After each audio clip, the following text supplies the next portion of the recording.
had a long-running relationship with Deutsche Bank, dating back to the 1990s. And they have given him, in the form of loans, a ton of money. In fact, the New York Times found that time after time, with the support of 2 different chief executives, the bank handed money, a total of well over $2 billion, to a man whom nearly all other banks had deemed untouchable. Now, perhaps they deemed him untouchable because he has gone bankrupt a total of 6 times. But nonetheless, these executives decided, okay, fine, let's keep loaning him money. Now, this particular topic is being investigated, and I'll give you the details into that in just a second. But in one case, this is back in 1998, Trump was looking for a $125 million loan for renovations on 40 Wall Street in Lower Manhattan, right? And so former Goldman Sachs trader Mike Offit was willing to listen to the pitch, and apparently he granted him that loan, right? So that was the very beginning of their relationship. But things started to head south. So later, Trump requested an audience with the bank's bond salesman, right?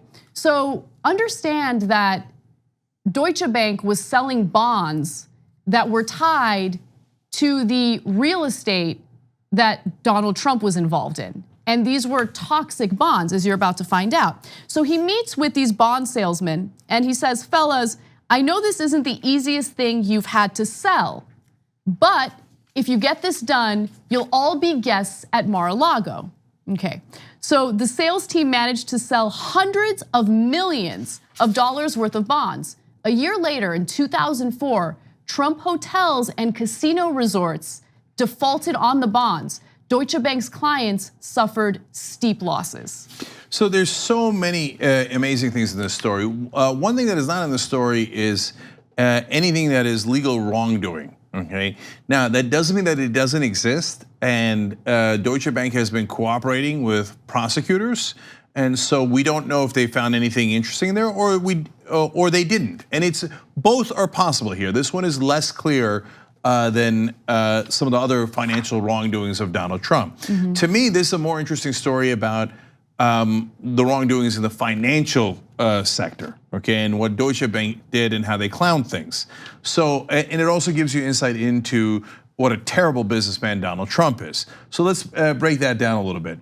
So at one point, Donald Trump applies for a loan, and he says, my assets are worth $3 billion. And so Deutsche Bank's actual, professionals go to work, try to assess what his worth is. And they actually come up with a number that I was surprised at how large it was. At that time, they said that his worth was actually $788 million.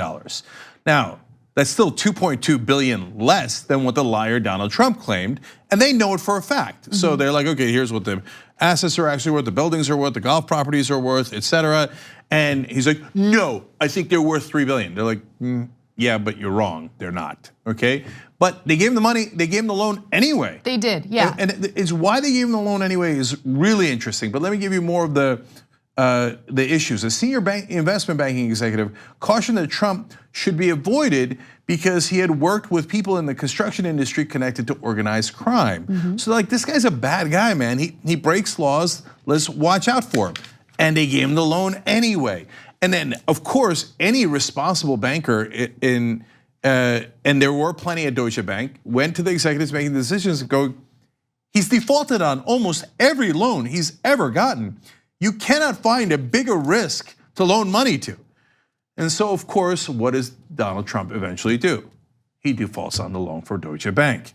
Okay, but not only does he do that, he says, well, you gave me this loan that I built this tower in Chicago with. Now I can't pay it back. And I gave you $40 million security of my own assets, that you could take $40 million from me if I default on the loan. But I'm not gonna do that. Not only am I not gonna give you the 40 million, I'm not gonna pay you anything. And on top of that, I'm gonna sue you for $3 billion. Yeah, he took him to court. And so get a load of his claim for why. Well, he said the economy turned down. I don't know if you know this, in real estate, sometimes the economy goes up and sometimes it goes down. And if you're a savvy business person, you get the timing right. Or even if you don't get the timing right, you survive the downturns. There are downturns in the markets, including in real estate. And he goes, no, but this is because of the economic crash. And Alan Greenspan called it a tsunami. And there's something in our contract that says, hey, you know what, an act of God is something that I can't control. And a tsunami is an act of God, it's a force of nature. They're like, you schmuck, that's not an actual force of nature. It's a saying. It wasn't an actual tsunami. It wasn't an actual real earthquake or a fire. It was an economic crash which affected every business, including your business. That's not an act of God. He's like, I don't care, I want $3 billion. And so they settled the case. And then they gave him more loans. They did, they gave him more loans. And so as I'm reading through this story and I'm kind of taking it all in, including, by the way, fraud, let's keep it real. If any of us had gone to a bank, let's say we're looking for a mortgage, we want to take out a mortgage. If we lied about our assets, if we lied about our worth on any type of documentation, we could be taken to court for fraud because that's what that is, that's fraud. But there's no consequences for Trump when it comes to that kind of stuff. Go ahead. So that's a great point, Anna, and I want to give you a second example. Another time he comes in for a loan, he overvalues his assets at that time by 70%.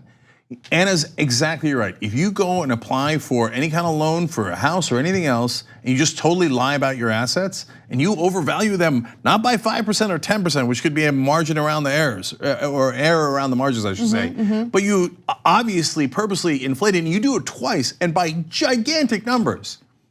Yeah, you'd be reported for fraud, and you would be in immense legal trouble. Absolutely. But you're an average American. Exactly. Okay, you're not Donald Trump, who was constantly treated as above the law. And so I want to finish my point on that because yes, there are two different systems. Or there's a double standard certainly when it comes to the financial industry, but it made me realize something that I've been kind of talking about on the show regularly, which is, look, this country is not about the audacity of hope, right? It's about the audacity of dopes. Like, so he has the audacity to demand things as if he's entitled to them, right? So he goes out there, takes out this giant loan for the property in Chicago and decides, no, I'm having a hard time paying it back, so I'm just not gonna pay it back and I'm gonna sue them. He had the audacity to try to sue them after he reneged on that deal, right, to pay it back. It's amazing, like normal people don't think that way. So we're gonna get to how he got away with it and why Deutsche Bank kept doing these incredibly stupid deals. But one last thing about what Anna said, you know, Republicans have just gotten themselves used to all these lies. So they say, oh no, that's smart business. No, going bankrupt is not smart business. Making a profit is smart business. Ripping off anyone who has ever trusted you is not smart business. It's what a scammer does. A scammer does, a con artist does, and that's what Donald Trump's whole life has been, just one giant long con, okay? And that's what he is, he's a con man extraordinaire. Now, so why did Deutsche Bank go for it? Well, Deutsche Bank was trying to get into the American market, and so it was hard to break in a regular way. Hey, how do I do prudent loans and get into these different areas within banking? So they're like, well, here's another way to do it. Let's just make risky loans that nobody else will make, and that'll be our niche. When you're in the banking business, that's a bad idea. And so they didn't care. They were like, okay, hey, we made a splashy loan to Donald Trump. And he's on TV, he's on TV. We have a very important client, right? And all the other banks are laughing at him. They're like, yeah, he already ripped all of us off. Go ahead with your fancy client, he's gonna default. And they were right, he defaulted because he can't run a business if his life depended on it, okay? And in fact, his business is to get giant loans and then to default on them. Like he's a lifelong criminal. Anyway, so there's a second reason, because there's different parts within corporations and also within banks. So the private banking part was making money from Donald Trump.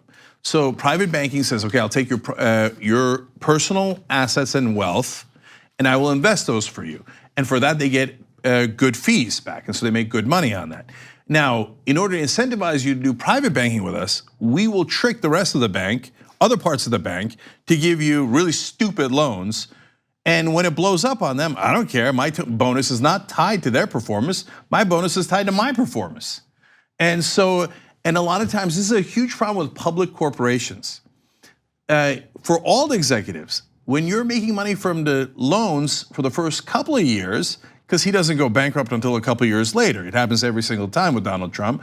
But for those first couple of years, you're the executive in charge and you're getting bonuses paid based on the loans that you made and the fees that you made. When he goes bankrupt later, maybe you're an executive there, maybe you already moved on. Maybe that's somebody else's problem. It's not your company, you're just an executive at that company. So that's why private companies during the 2008 crash did not go under. The private banks didn't go under. It was the partners' money, so they were actually careful with their own money. When it was somebody else's money, and that's why we needed the Volcker rule. This is a slightly different issue, but the same overall concept. You're not allowed to gamble with other people's money, is the Volcker rule. So you can't take depositor money. You know why? Because if you let the bankers gamble with our money, they're like, great, there's no downside. I gamble, I take maximum risk so that I can make maximum return, because I don't even know if I'm gonna be at this bank tomorrow and it's not my money. Now in this particular case, it's executives and this happens not just in banking, but all the companies. Because executives think, hey, all my incentives and all my stocks are tied to how I do this year. If it crashes later, that's somebody else's problem, okay? So they're incentivized to give stupid loans like this. And so we don't yet, there seems to be ample evidence of fraud here, as Anna pointed out, and we'll be very interested to see if prosecutors follow up on that. But we don't yet know that part definitively because the prosecutors have not gone forward. What we do know is this idea of the bankers being geniuses.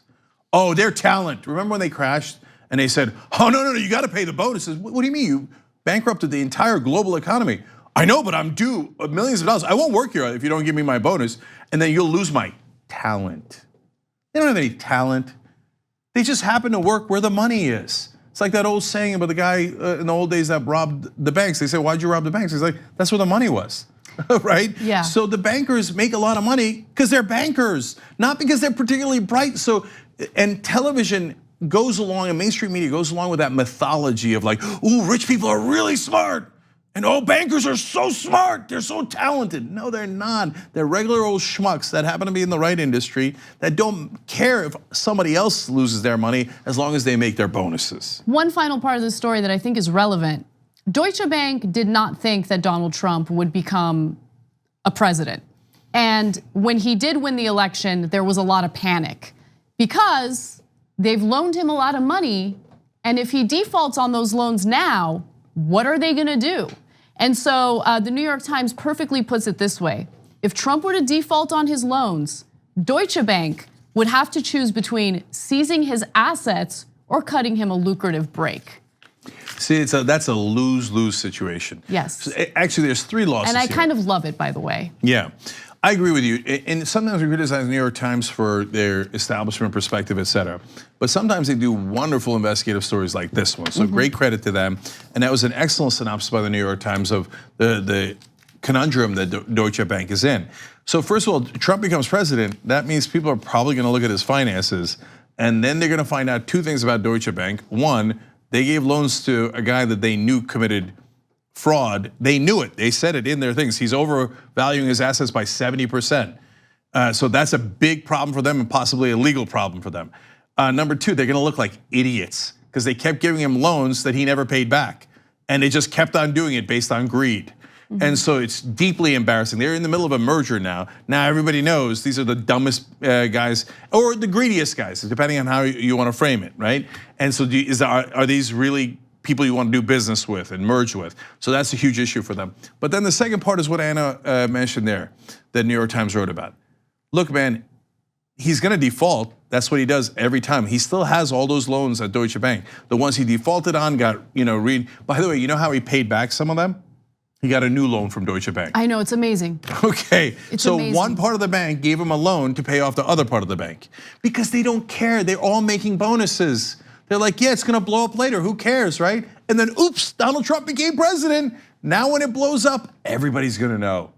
And so otherwise what they do is, we wrote it off. that was a normal course of business when we wrote it off, right? Now, if you write it off, it looks like you just did a giant favor for the president of the United States, and that's deeply problematic.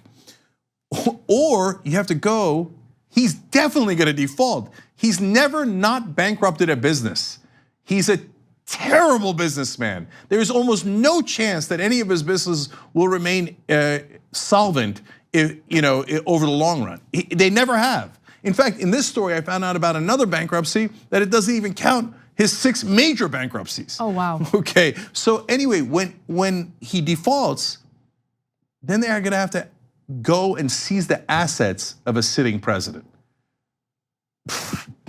Man, they are so screwed. And their greed is what got them there. So super happy to see it. They're total embarrassment. One final tip for investigators who are looking into the fraud and all that stuff. I would be curious to take his assets, which were determined through the loan process here, and compare it to what he's claimed in his taxes.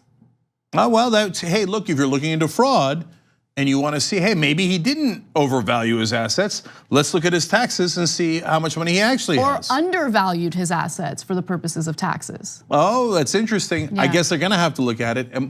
Deutsche Bank, it was so unscrupulous. One portion of the bank that also had given loans to Donald Trump, but also worked with Russian oligarchs, by the way, was called the Global Laundromat, because that's how much money laundering they did.